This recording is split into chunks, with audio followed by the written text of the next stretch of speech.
오늘 우리에게 주신 하나님 말씀은 사사기입니다. 구약 성경 사사기 1장 1절에서 2절입니다. 360페이지에 있습니다. 사사기 1장 1절에서 2절 우리 같이 읽겠습니다. 시작. 여호수아가 죽은 후에 이스라엘 자손이 여호와께 여쭈어 이르되 우리 가운데 누가 먼저 올라가서 가나안 족속과 싸우리이까? 여호와께서 이르시되 유다가 올라갈지니라. 보라, 내가 이 땅을 그의 손에 넘겨주었노라 하시니라. 아멘. 이 새벽에 예배하시는 은혜가 우리 성도님들께 함께 하시기를 예수님의 이름으로 축복합니다. 아멘. 자, 여러분, 우리 지난 시간에도 보았죠. 이제 여호수아가 없습니다. 모세는 그 전에 이미 죽었고 이제 여호수아도 죽은 상태입니다. 이스라엘을 그동안 이끌었던 걸출한 지도자가 없습니다. 그런데 오늘 말씀 보니까 놀라운 모습이 나온다는 얘기죠. 무슨 말이냐? 여전히 그들이 하나님께 묻고 있다는 겁니다. 여전히. 그리고 하나님은 그들에게 여전히 대답해 주고 계신다는 겁니다. 그러면 이스라엘 백성들의 실질적인 지도자, 리더는 여전히 살아 계십니다. 그분은 하나님입니다. 1절을 다시 한번 보시죠. 1절에 앞부분만 제가 보겠습니다. 여호수아가 죽은 후에 이스라엘 자손이 여호와께 여쭈어 이르되. 아멘. 이 문장이 굉장히 의도적인 표현입니다. 여호수아가 죽은 후에도 이스라엘 자손이 여전히 여호와께 묻고 있다는 겁니다. 자, 모세나 여호수아 같은 훌륭한 리더가 없어도 이스라엘 백성들의 리더는 여전히 하나님이 계시다는 사인입니다. 우리도 마찬가지입니다. 처음에 누군가 나를 이끌어서 예수님 믿게 됐을 겁니다. 누군가 인도로 교회를 나옵니다. 그러나 믿음이 자랄수록 내 믿음이 홀로서기를 하게 되는 것입니다. 그리고 우리는 각자의 믿음으로 하나님 앞에 서는 겁니다. 그러니까 이게 무슨 말이냐? 내 삶의 인도자는 결국은 하나님이라는 겁니다. 평생 하나님께서 여러분을 그렇게 인도하실 겁니다. 우리 삶의 결국의 리더가 하나님이심을 정말 믿으십니까? 아멘. 그리고 더 중요한 것, 하나님께서도 여전히 대답하고 계신다는 것. 지금 누가 먼저 올라갈까요? 누가 먼저 싸울까요? 물어봅니다. 아마도 대제사장 통해서 물어봤을 겁니다. 물어봤을 때 하나님 대답하십니다. 유다가 먼저 올라가라. 2절을 봅니다. 여호와께서 이르시되 유다가 올라갈지니라. 보라, 내가 이 땅을 그의 손에 넘겨주었노라 하시니라. 아멘. 여러분, 이스라엘 민족의 실질적인 지도자는 하나님이십니다. 사람 리더의 있고 없음 상관없습니다. 여전히 하나님은 그 자리에 계십니다. 이사야 선지자가 태어났을 때, 이사야 선지자가 활동했을 때, 그때 유다 왕은 우시야라는 왕이었습니다. 태어났을 때도 우시야가 왕이었고, 이사야 선지자가 자라고 어른이 되고 선지자로 활동할 때도 우시야가 왕이었습니다. 그러니까 이사야의 평생의 왕은 한 사람, 우시야였습니다. 그런 우시야가 죽습니다. 그러니 이사야의 입장에서는 이제 나라가 망한 것 같고 하늘이 무너지는 것 같았을 겁니다. 이제 어떻게 해야 되나? 그렇게 걱정하고 있는 이사야 선지자에게 하나님께서 환상을 보여주십니다. 그것이 이사야 6장 1절에 나옵니다. 제가 읽겠습니다. 들어보십시오. 우시야 왕이 죽던 해에 내가 본즉 주께서 높이 들린 보좌에 앉으셨는데 그 옷자락은 성전에 가득하였고. 아멘. 지금 이것도 굉장히 의도적인 표현이죠. 우시야 왕이 죽던 해에 내가 본즉 하늘의 보좌가 여전히 있다는 것. 지금 우리가 읽은 1장 1절 말씀도 여호수아가 죽은 후에 이스라엘 자손이 여호와께 묻다라고 되어 있습니다. 사람 왕은 사라지는 겁니다. 그러나 여전히 우리를 다스리는 진정한 왕이 있으니 그분은 하나님이십니다. 하나님의 보좌는 흔들리지 않습니다. 하나님의 보좌는 여전히 든든히 계시며 우리 삶을 다스리고 계시는 줄 믿습니다.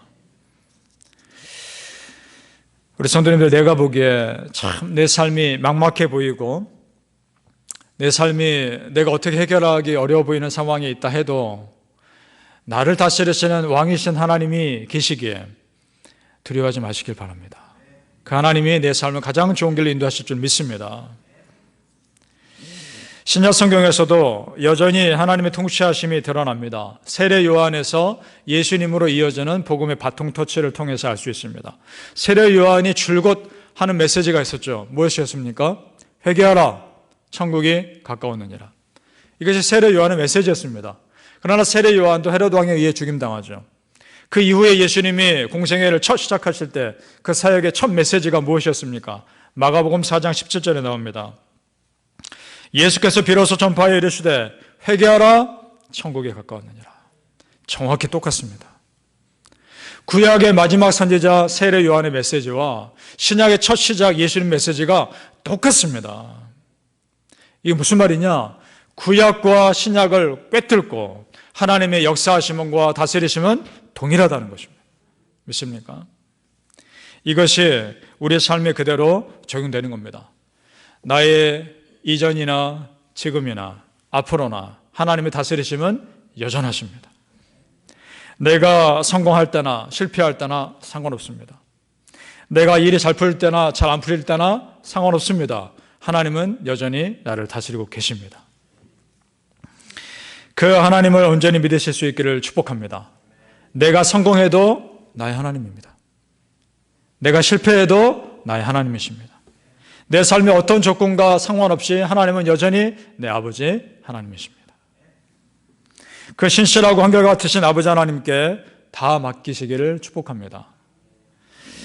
아무도 나를 도와주지 않는 것 같고 내가 방향을 잃어버린 것 같아도 하나님은 여전히 보좌에 앉아 계셔서 나를 다스리고 계시는 분입니다. 사람은 변할 수 있고 사람은 내 편이 아닐 수 있습니다. 그러나 하나님은 그렇지 않습니다. 하나님은 내가 말씀 위에 서 있는 한 여전히 한결같이 내 편이 되어주시는 줄로 믿습니다. 시편 102편에 그걸 고백하는 내용이 나옵니다. 시편 102편 26절에서 27절입니다. 천지는 없어지려니와 주는 영존하시겠고 그것들은 다 옷같이 낡으리니 의복같이 바꾸시면 바뀌려니와 주는 한결같으시고 주의 연대는 무궁하리이다. 아멘. 그러니까 하나님 믿는 겁니다. 그렇게 한결같고 변함이 없으시니까 신뢰할 수 있는 겁니다. 바라기는 성도님들, 여전히 내 삶을 이끄시는 한결같은 하나님의 은혜가 여러분의 평생 동안 함께 하시기를 예수님 이름으로 축복합니다. 아멘. 자, 하나님 앞으로 어떻게 할까요? 물어보는 이스라엘 백성들에게 하나님께서 유다 지파가 올라가라 라고 말합니다. 자, 하고 많은 지파 중에 왜 유다 지파일까요? 그 많은 지파 중에 왜 하필 유다 지파를 지목하셨을까요? 유다 지파가 제일 앞장서서 세우신 이유가 있는 겁니다. 유다 지파가 첫째 아들 역할을 해라 라는 겁니다. 유다 지파야, 네가 제일 먼저 고생해라 그 뜻 아닙니다. 하나님께서 유다 지파에게 어려운 일을 맡기셨을 때는 축복의 기회를 주시겠다는 겁니다. 여러분, 우리가 믿음의 일을 할 때, 믿음의 세계에서 하나님께서 내게 뭔가 어려운 일을 맡기신 것 같다라는 생각이 들 때, 여러분 그때는 기뻐하십시오. 그만큼의 은혜가 기다리고 있다는 것을 의미하기 때문입니다. 그건 감당했을 때 놀라운 은혜가 있는 겁니다. 하나님이 이미 유다 지파에게 예루살렘과 헤브론을 점령할 수 있게 은혜를 다 준비하셨습니다. 이미 해놓고 계셨습니다. 취하기만 하면 되는 겁니다. 우리 8절을 보시죠. 8절에 유다 자손이 예루살렘을 쳐서 점령하여 칼날로 치고 그 성을 불살랐으며, 지금까지도 예루살렘이 점령하지 못하고 있었던 겁니다. 이제 유다가 점령하죠. 10절 말씀 봅니다. 10절에 유다가 또 가서 헤브론에 거주하는 가나안 족속을 쳐서 세세와 아히만과 달메를 죽였더라.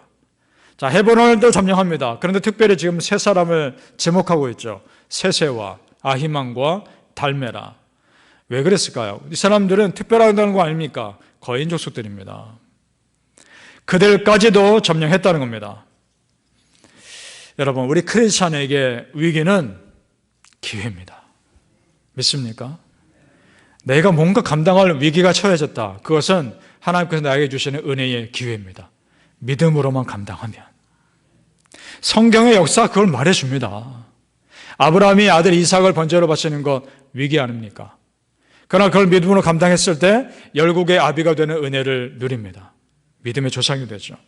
야곱의 형 에서를 만날 일을 앞에 두고 400명의 군사가 쫓아옵니다. 다가오고 있습니다. 그때 야복강에서 하나님과 씨름해서 이깁니다. 믿음으로 감당했을 때 그 이름이 바뀝니다. 이스라엘로. 실질적인 이스라엘의 조상이 야곱입니다. 요셉이 노예로 끌려가고 억울하게 감옥생활을 갇힙니다. 그러나 믿음으로 버티고 견디었을 때 애굽의 총리가 되는 은혜를 누립니다. 여러분, 우리가 믿음으로 감당할 수만 있다면 우리에게 그것은 더 이상 위기가 아니라 기회가 되는 줄로 믿습니다.